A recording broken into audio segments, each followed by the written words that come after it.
think I would want to talk to you about? What do you think I would want to listen to you for?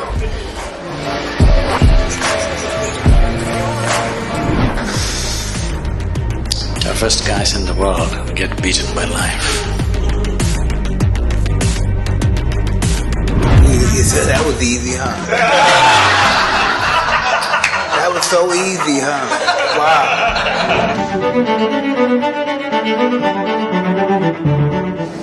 Why am I afraid?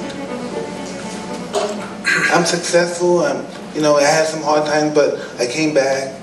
But why am I afraid? What am I afraid for? Like, I'm just afraid that somebody might think I'm a wussy or a wimp or something. Why am I so afraid of that?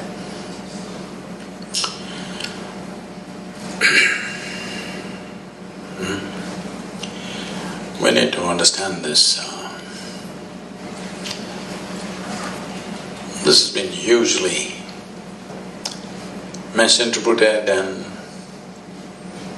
misunderstood on various dimensions, whether it's fear or love or anger or joy.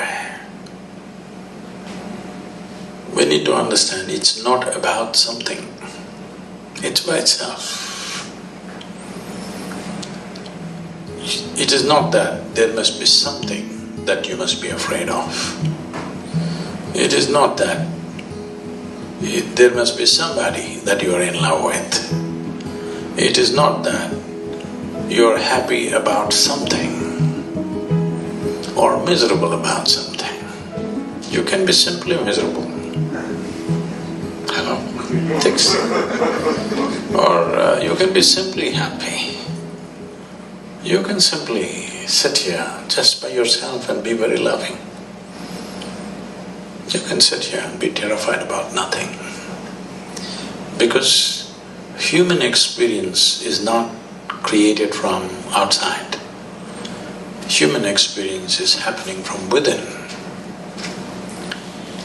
So what happens from within may sometimes find outside stimulus, but you can work it even without external stimulus. Hello? All of you are experts, aren't you? Without any external stimulus, you can create pain, you can create joy, you can create misery, you can create anger, love, fear, whatever you want. Because the seat of experience is within you. Only thing is you are not sitting there. You're crawling around it.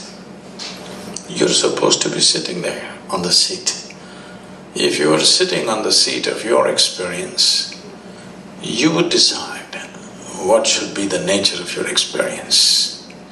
Right now, because you're crawling around, something happens accidentally. We find an excuse. It's because of this guy I'm suffering. Even if he's not there, we would find somebody else. Hello? If that guy is not there, we'll find somebody else. If that is not there, we'll find something else.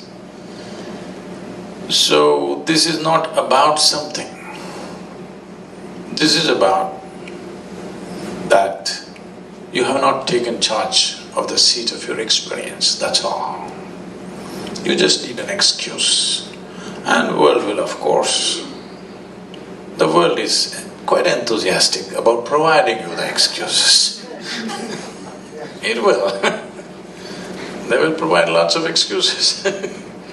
But believe me, if you were alone in the desert, you would still go through all these things without anybody around you, without any threat to your life. Yes or no?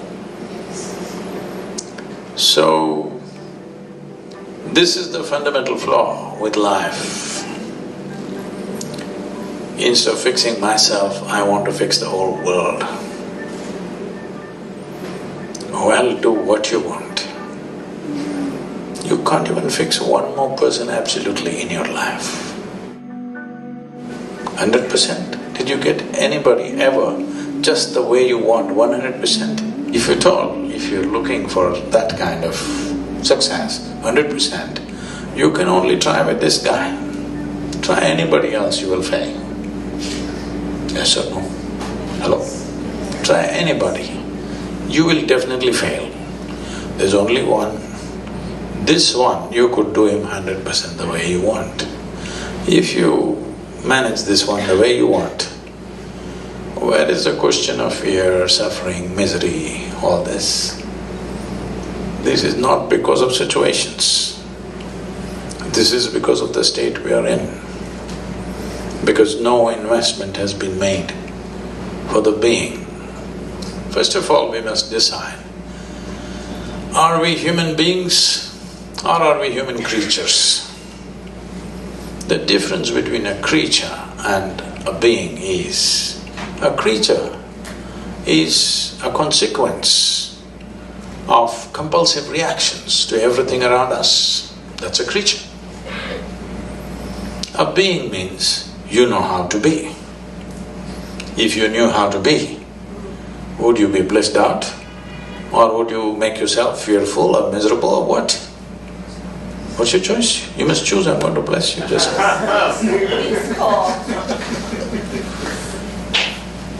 Definitely, highest level of pleasantness, isn't it, for yourself? What you want for your neighbor may be debatable, but what you want for yourself is very clear, highest level of pleasantness. Why such a simple thing is not happening? It is not happening because, we gave you a very complex machine, but you don't even bother to read the user's manual. Simply somehow you want to do it. Such a complex machine, if you try to do it somehow, accidentally, it will cause much pain. So, fear is not about something. Fear is just your inability to manage your thoughts. They are running away ahead of you. Fear is always about something that's yet to happen, isn't it? Yes. So that means you are suffering something that does not exist. If you suffer something that does not exist, there are medically very bad terms for that. It's not about one human being, it's just literally 99% of the human population is in this condition. Different levels maybe, but 99% of the human population is in this condition. They are suffering things which do not exist. What happened 10 years ago, they still suffer. What may happen day after tomorrow, they already suffer. What happened 10 years ago does not exist right now. What may happen day after tomorrow does not exist right now. But things that don't exist, they suffer. Simply because two major faculties that you have which sets you apart distinctly from other creatures is, you have a very vivid sense of memory and a fantastic sense of imagination. These two faculties, which are the best things you have, this is what most human beings are suffering. They are suffering their memory and they are suffering their imagination. These are the greatest tools you have. So what should have been the most fantastic well-being? When I say well-being, you know Charles Darwin, that guy? Hello? He said, all of you were monkeys, not me. That all of you were monkeys and you became human. So, essentially, on this planet, you're the peak of evolution. You agree with me or no? Yes.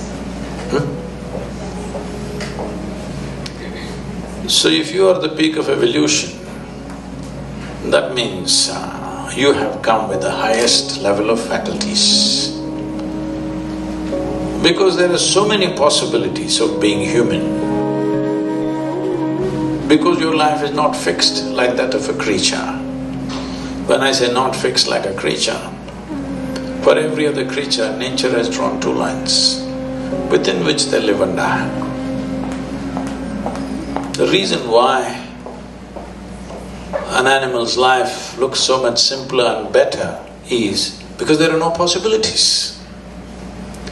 So what human beings are suffering is their possibilities. If you destroy the possibilities, you will also be fine. If you want, we can have a portion of your brain removed. You will be so peaceful. You will not know fear, you will not know suffering, you will not know anxiety, you will not know nothing. Yes.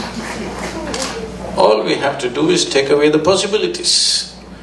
With the possibilities, the problems are also gone. So right now the problem is the fantastic possibilities that have been invested in us. So to take away the possibilities, either we can remove your brain or we can soak it in whiskey. Both ways you can do it. You take away the faculties, then you're okay. So, the problem is just this, that when you're given something so complex, you need to spend a certain amount of time knowing the nature of the machine that you're using. See, some people are handling these cameras. That's not a spacecraft. It's a simple enough machine. But I'm sure these guys have spent years trying to know it the best. Just any of you get there and do it, what will happen out of it? Just see a simple machine like a camera. Yes or no? Somebody invested their life. The better they know it, the better they use it. Is it so? Yes. Why is that not true with this? The better you know this, the better you use it, isn't it? So if you know it really well, people say you're realized.